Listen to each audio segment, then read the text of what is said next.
Aloha, namaste. This is Radha, and I'm here to talk about our new moon that is happening this Saturday. It's November 30th, and here in Hawaii, it's going to be 8:21 p.m. So that's 10:21 p.m. Pacific Standard Time.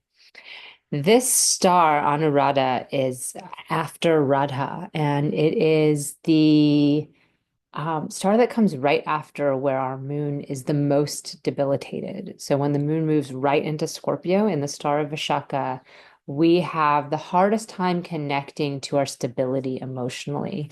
We can be really taken on that roller coaster ride. And if you understand the star of Vishaka, it's like the forked road or path. And there's this part at the end of Libra where we have to kind of break off from our reliance on other people, our recognition that maybe we've been putting too much on other people, and we have to walk the path alone. The results in Vishaka are very long term, so we don't necessarily get to see them right away. And this can lead us into this turmoil and seeing the shadows. If you can imagine yourself on a path in the woods, you're like, what's that? What's that sound? And maybe it's an owl, but you think it's something scarier. Well, this is as we enter into the Scorpio part of that star is when we really start to fall into the fear that Scorpio can also bring, right? There's this part of us that really exaggerates the shadows, that really exaggerates the things that seem like they might cause us harm, and gets into this sting first motion of like, oh, I need to protect myself. And sometimes we're protecting ourselves from things that you know, genuinely we need to protect ourselves from. But often with Scorpio, that's not the case as much. It's often like these inner fears and parts of ourself that are unowned. And as we move into Anurata, we start to release some of that. As soon as any planet, but the moon in this case, moves out of the range, out of the place of its lowest point, in this case, debilitation, it starts to diffuse that energy. But in this case, it's moving into the darkest moon. So we also have that part of our mind and our psyche that is connecting to consciousness. And this is a beautiful marriage of mind and consciousness, where the moon and the sun come together every month. But it's also when we retreat, and our world is so built around engagement that we often feel feelings that seem like depression or sadness as we release and shed and move into this dark period. We're shedding the worldliness, our mirage of the world, the Leela that we see reflected, and we're moving into more of a meditative state. But it can feel depressing because that's not really what we exalt in our society, being in that meditative monk-like mind. So we have kind of the two things going where the moon is in this state, the sign of debility, even though it's moving out of the exact place of it, and the moon is also waning to dark. So both of these factors can kind of lend to some darker feelings. We just had Mercury go retrograde on Monday, which always brings some interesting energy. But in this case, it's in the same sign. Mercury was in Jayista, which is the star at the end of Scorpio. So we have Vishaka, goes into Anuradha, which I'm going to talk about in a minute. And then we have this last star, Jayista, and there's a lot of energy of, kind of maintaining our status and our power and our seniority in Jayista. And the retrograde action can make us feel like we have to review things. Maybe we've messed up somewhere. Maybe our emails didn't go through, our technology threw us off, and somebody else is like usurping our power or something. There's this energy of that.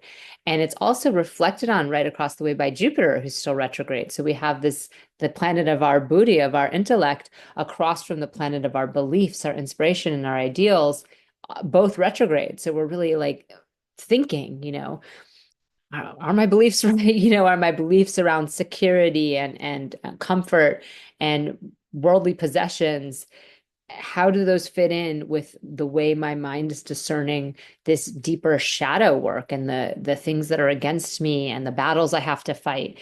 And so it's an interesting moment where the new moon is also happening.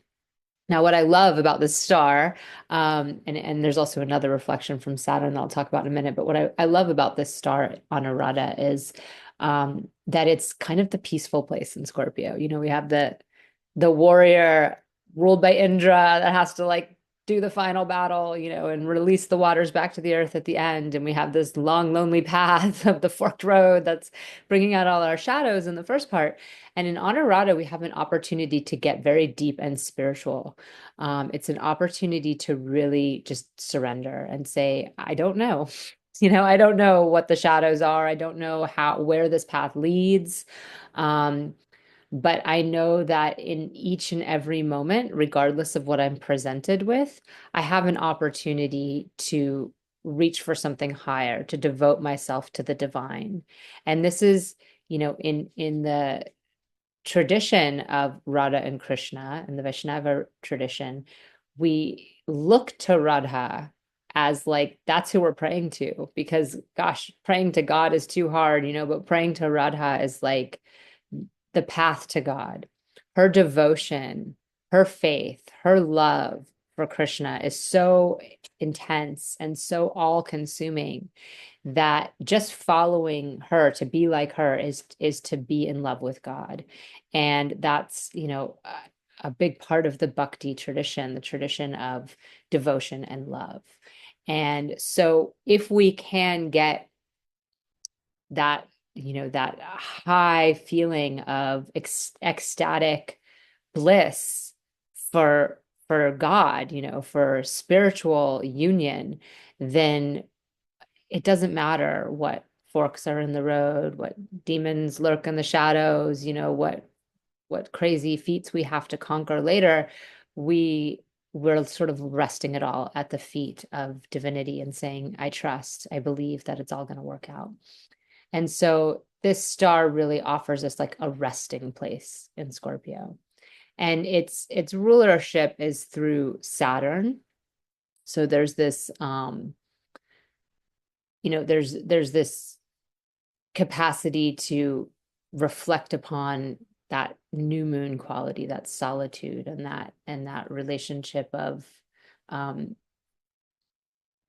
you know, pausing and waiting and being okay with not really knowing. Saturn is that ultimate moksha karaka, where we're just like surrender our attachments to all the material realities that we come into contact with. And Satyabhishak, where Saturn is at the moment, and he's just moved forward. So Mercury and Jupiter are in this retrograde state, and Mercury very newly so, and Saturn is newly direct after many months retrograde. And he's giving gaze to this new moon as well. While Mercury and Jupiter are some degrees off, and maybe I'll just do a quick screen share so that you guys can see what all I'm talking about. I'm using my hands to demonstrate, but you can look and see. So our moon and our sun are at 1520 in Anuradha, and then Mercury here is at 2608 in Jaistha, and Jupiter is at 2256 across the way in Rohini, which is incidentally the youngest, the maiden that Jaistha is jealous of. So we can see this, this dynamic between old and young, and that playing out maybe in our world somewhere. But Satyabhishak, where Saturn is reflecting pretty strong here. A 10th house drishti. So Saturn gives it a third and a 10th house drishti. So it's a one-way gaze, and it's pretty close to our new moon. And it's really reminding us of our responsibilities. That 10th house gaze is like, this is what you are responsible for. This is what you need to uphold in the world. And this is the pressure you have to be willing to sustain. And it's it's in this star of Satyabhishak in Aquarius, which is the star of 100 healers. It's it's said to be the place in the sky where Varuna has all these eyes and he can see in the night the corruption and the ill things that are happening, albeit, governmental corruption, those in power, or the shadier elements of society, the crime groups and things like this. And, Aquarius is such a sign of society that we really have to look at this as social healing just as much as we look at it as actual physical healing. And in the story of Radha and Krishna, where he falls ill. And I've told this story, many times, but I love it so much. I'll tell it again. Krishna falls ill in his castle and in his castle. It's like a cross between a castle and a palace. In his palace in Dwarka, he falls ill. And the story is with Krishna and Radha is you can tell Mercury's retrograde. My letters are all combining. Is that they have to be separated, right? Radha is born as like a gopi, a milkmaid. She's born poor and she has to marry somebody in her own caste. And she's been promised to somebody. And her and Krishna's love supersedes any of their reality. But he also has to go and be a prince and a king in Dwarka. He has to defeat the demon and bring order back to the world as he does and in all of the lifetimes Vishnu comes as an avatar. That's his duty. So there's this separation they have to experience, and their love transcends that. And so when she hears word that he's sick, she rushes to his palace. But of course, there's other people who've been offered the opportunity to help him. And they're all like, no, because the way in which to help him is to take dirt off the ground and place it on his forehead. And this is like a sign of massive disrespect. And it's bound to bring you more cycles on the wheel of time, more samskaras. And people are like, no, I don't want to do that. None of his wives, none of his attendants, none of the people who supposedly look up to him have that level of devotion for him. And for her, it's not even an instant. The doctor simply says what she needs to do, and she does it. And she instantly becomes his other half. Like she goes into this state where she becomes goddess, and he is instantly healed. And what I'm choosing to reflect upon in this story right now, because there's always different aspects we can look at, is this, first of all, this part where we have to heal our own relationship to the divine and to our own healing in order to really offer anything to the grander world. So whatever we think we're doing to help the world, we're not necessarily doing, because it's coming from our wounds. It's coming from our unhealed nature. And so we're offering unhealed healing, and that's not necessarily the medicine the world needs. And so we're being called upon to really look at, where are our shadows unhealed? Where are we still wounded? Where are our beliefs confused? Jupiter, where is our discernment off? Where are we, concerned about keeping the upper hand and worried about something else coming up? Where are we jealous? Where do we feel like we're trying to hold control and we're not really willing to actually surrender? And in what ways are we fighting nature and God by doing this? We're like against nature and against our very trust that we are supposed to have, that everything's playing out in its own divine order. And this is obviously a huge problem in this time in the world. Like we're in a very dark time in terms of people's relationship to spirit and people's relationship to nature and the actual ebb and flow of things. Everybody is manhandling the world and their ideals. Even the most spiritual people amongst us, we see in that state of, distress over things in the world and not necessarily able to have full faith and trust. And so this star calls upon us to have that full faith and trust. And can we do it? And for each of us, it's really going to be in a different place in our chart. It's gonna fall in the first house for Scorpio people, the seventh house for Taurus people, the fourth house for Leo people. And each of these houses are an area of your life, and they're going to they're going to highlight a certain cycle that you're starting off new in this new moon, as well as what is Mercury and Jupiter doing for you? What houses do Jupiter and Mercury rule, and what house is Jupiter in, and how is that reflecting on this new moon? And also the same with Saturn. So I do a weekly forecast for my members group. It's on Patreon. It's called Cosmically Aligned at Radha Home Astrology. And we really dive into these things for each of the people, because it's such an important thing to look at. So this, is also another reflection we have here, to go back to what's happening in this particular new moon, is Mars, right? Moon and Mars are an exchange of signs. The moon is in Mars' sign of Scorpio, and Mars is in the moon sign of Cancer.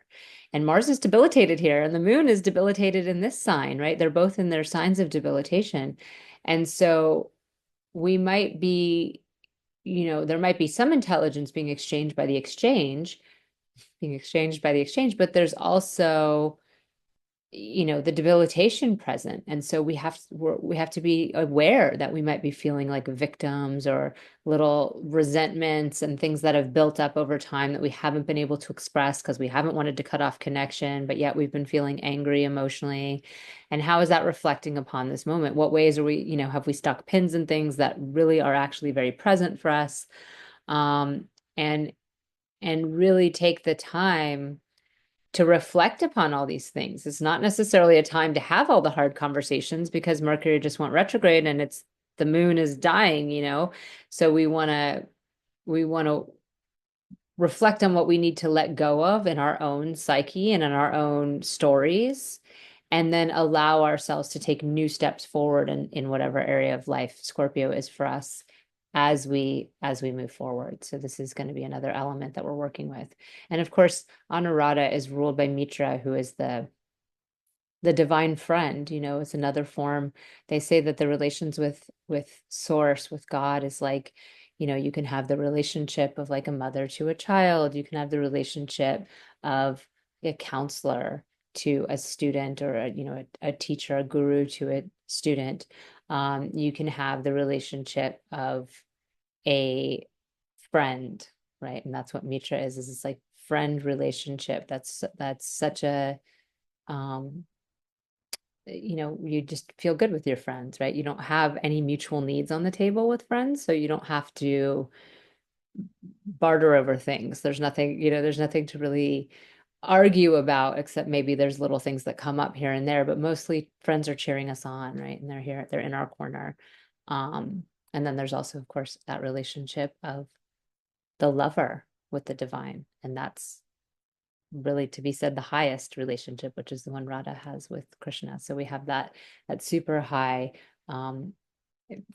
capacity to join with source in this new moon also. So I hope this is helpful for you. If you'd like to know what house, or not just the house, but all the different things I said, this new moon is activating for you, and also what Mercury retrograde is activating for you, you can go onto patreon.com, Radha Home Astrology, and check that out. And also this next week for my live discussion, I do roughly monthly live discussions with my Patreon group. We're going to dive into the co-rulership of the Dushtana houses, the difficult houses, the 6th, 8th, and 12th. I just spoke about them at a big conference, the Parasharas conference, and I'm going to extend that conversation into my members group this week, where we look at, that 1st and 6th for Taurus and Scorpio are both co-ruled. So what does that bring to the nature of the Taurus rising or the Scorpio rising by having the 6th also co-ruled that? Or with, Leo and Cancer, how it's the 7th is mixed with a challenging house, the 6th for Leo and the 8th for Cancer, and what that shows about their relationships. And so these are really cool conversations. And if you would like to join us, you can also sign up for that members group at the same place, patreon.com, Radha Home Astrology, and join Cosmically Aligned. So it's not just the free group, it's in Cosmically Aligned, the tier, super affordable, and an opportunity to really dive deep into how these things affect us as individuals, because we're all having this one experience, and then we're all also having our own personal experience within it. And I really like to reflect upon that. Have a blessed new moon, and we will see each other soon. Namaste.